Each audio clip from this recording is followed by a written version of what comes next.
모션 캡처 기술이 발전하면서 애니메이터가 사라질 거라는 이야기 들어보셨나요? 저도 한때 그런 걱정을 했었습니다. 그런데 현실은 어땠을까요? 모션 캡처 기술이 이렇게 발전했음에도 불구하고 왜 여전히 핸드키 애니메이션이 만들어질까요?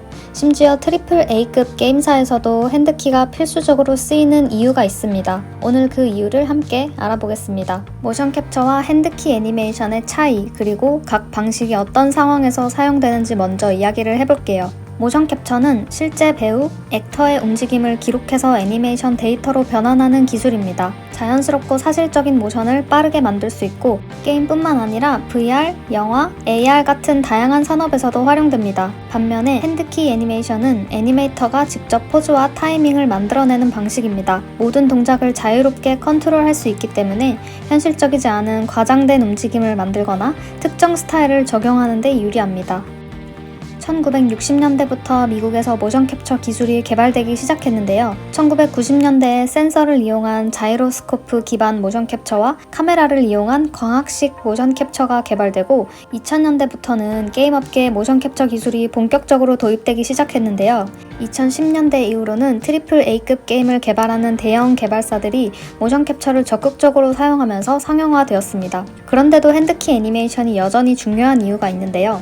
모션 캡처만으로는 표현하기 어려운 스타일이 많기 때문입니다. 그래서 회사마다 게임마다 조금씩 다르겠지만 모션 캡처와 핸드키 애니메이션을 함께 사용하는 방식이 보편적으로 자리 잡게 되었습니다. 손으로 일일이 만드는 것보다 모션 캡처가 더 효율적이지 않을까라는 의문을 가질 수 있습니다. 또 우리나라는 돈이 없어서 핸드키 애니메이션을 고집하는 것이 아닌가 하고 생각하시는 분들도 계실 텐데요. 사실 핸드키 애니메이션을 사용하는 이유는 단순히 비용 문제만이 아닙니다. 핸드키 애니메이션만의 몇 가지 강점이 있기 때문인데요. 첫 번째로 현실적인 움직임을 넘어서 과장되고 극적인 애니메이션을 만들 수 있습니다. 그리고 원하는 타이밍과 감정을 세밀하게 조절할 수 있고 인간이 실제로는 할 수 없는 비현실적인 동작을 만들어낼 수 있습니다. 모션 캡처는 자연스럽고 사실적인 애니메이션을 만들 수 있지만 몇 가지 한계가 있습니다. 예를 들어서 스파이더맨처럼 공중 고개를 하면서 전투하는 장면을 실제 배우가 연기한다면 기대하는 느낌이 나오지 않을 가능성이 높습니다. 그리고 원본 모션 캡처 데이터 그대로 게임에 넣는 게 아니라 손질하는 작업이 필요합니다. 게임 애니메이션, 액팅에 경험이 많은 배우가 연기를 하는 경우에는 손질하는 과정이 줄어들 수는 있지만 모션 캡처 데이터를 애니메이션 파일로 가져올 때 보통 그대로 사용하지 않고 수정하는 작업을 거쳐서 사용하게 됩니다. 그래서 모션에 따라서 수정하는 데 많은 공수가 들어갈 수 있습니다. 그리고 비용 문제가 없는 건 아닌데요. 모션 캡처 스튜디오를 운영하려면 상당한 비용이 들고 촬영을 위한 공간도 필요해서 자본이 부족한 경우에는 사용하기 힘들어집니다.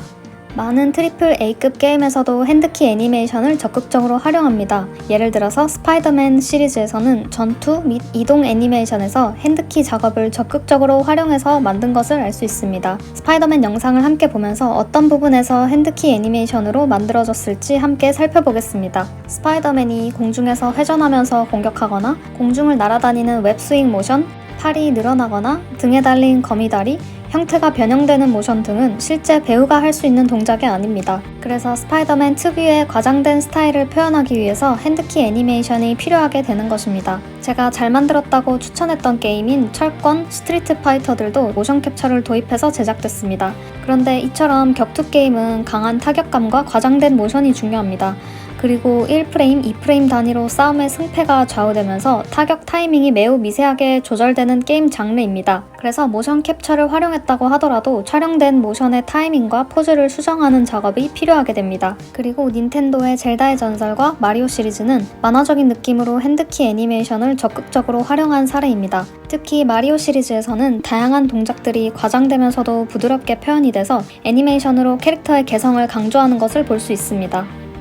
그렇다면 모션 캡처는 어떤 상황에서 유용하게 쓰일까요? 라스트 오브 어스나 언차티드처럼 사실적인 인간형 캐릭터가 중심인 게임이나 게임 내에서 컷신 애니메이션을 만들 때 모션 캡처를 많이 사용합니다. 캐릭터 간의 섬세한 연기와 감정 표현이 필요하거나 대량의 애니메이션을 빠르게 제작해야 할 때 모션 캡처는 유용하게 쓸 수 있습니다. 저도 과거에는 모션 캡처가 상용화되면서 애니메이터의 일자리가 사라지지는 않을까 걱정했던 시기가 있었습니다. 제가 취업한 지 얼마 안 됐을 때 모션 캡처가 활발하게 도입되면서 주변 경력자들도 저와 같은 걱정을 했었어요. 하지만 모션 캡처 데이터를 활용하더라도 촬영한 데이터의 노이즈를 제거하고 움직임을 보정하는 것처럼 데이터를 정리하는 작업이 필요하고, 또 캐릭터의 성격과 게임의 스타일에 맞춰서 수정을 해야 할 수도 있습니다. 그리고 모션 캡처로 구현하기 어려운 동작을 직접 추가해야 하기 때문에 실제로 모션 캡처가 도입되었다고 해서 애니메이터의 역할이 없어지지 않았습니다. 새로운 기술이 나올 때마다 기존 기술이 사라질 거라는 걱정을 하지만 결국은 공존하는 방식으로 발전을 했다고 생각하는데요.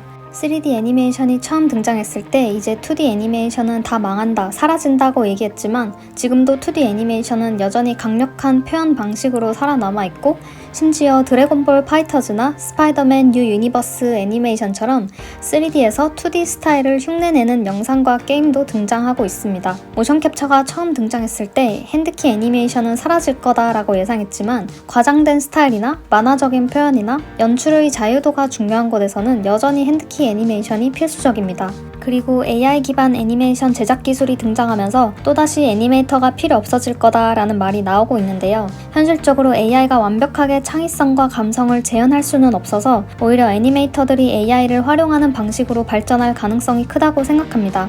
기술은 대체가 아니라 확장의 개념으로 발전한다고 생각하는데요. 새로운 기술이 등장하면 기존 기술이 완전히 대체되는 게 아니라 그 기술이 필요한 분야와 아닌 분야로 나뉘게 되는 거예요. 결국 어떤 도구를 사용하든 어떻게 활용할 것인가가 가장 중요한 부분인 것 같습니다. 핸드키 애니메이션, 모션 캡처, AI 애니메이션, 2D, 3D 애니메이션은 서로 경쟁하는 게 아니라 각각의 역할이 있는 거라고 생각합니다. 이야기를 하다 보니까 AI까지 이야기를 하게 됐는데, 오늘 내용을 한번 정리해보자면 모션 캡처와 핸드키 애니메이션은 각각의 장점이 있고 게임 스타일과 제작 목표에 따라서 적절하게 활용하게 됩니다. 현실적이고 감정적인 연기가 필요한 경우에는 모션 캡처를 사용하고, 과장되거나 현실에서 불가능한 액션이 필요한 경우에는 핸드키 애니메이션으로 선택할 수 있는 거죠. 2D 애니메이션만의 독특한 표현 방식과 감성이 있기 때문에 여전히 사랑받고 있는 것처럼 핸드키 애니메이션도 단순히 모션 캡처의 대체제가 아니라 그 자체로 강력한 장점이 있는 방식이라고 생각합니다. 전 세계적으로 사랑받고 있는 리그 오브 레전드의 캐릭터도 핸드키 애니메이션으로 제작해서 캐릭터의 개성을 살리는 방식으로 제작하는 것처럼, 이런 스타일이 가능하다는 것만 봐도 핸드키 애니메이션이 단순히 옛날 방식이 아니라 하나의 강력한 표현 기법이라는 걸 알 수 있습니다. 중요한 건 기술 발전이 아니라 어떤 스타일을 원하느냐의 문제라고 생각합니다. 저는 애니메이터가 단순한 모션 제작을 넘어서 캐릭터의 연출과 캐릭터만의 감성을 만들어내는 역할이라고 생각합니다. 기술이 발전할수록 애니메이터의 역할은 사라지는 게 아니라 더 창의적인 방향으로 진화할 거라고 생각합니다. 저는 2D와 3D 애니메이션 뿐만 아니라 AI에도 많은 관심이 있는데요. 다음에 기회가 된다면 AI와 관련된 주제도 한번 다뤄보도록 하겠습니다. 오늘 영상도 시청해주셔서 감사드리고 구독과 좋아요 부탁드립니다.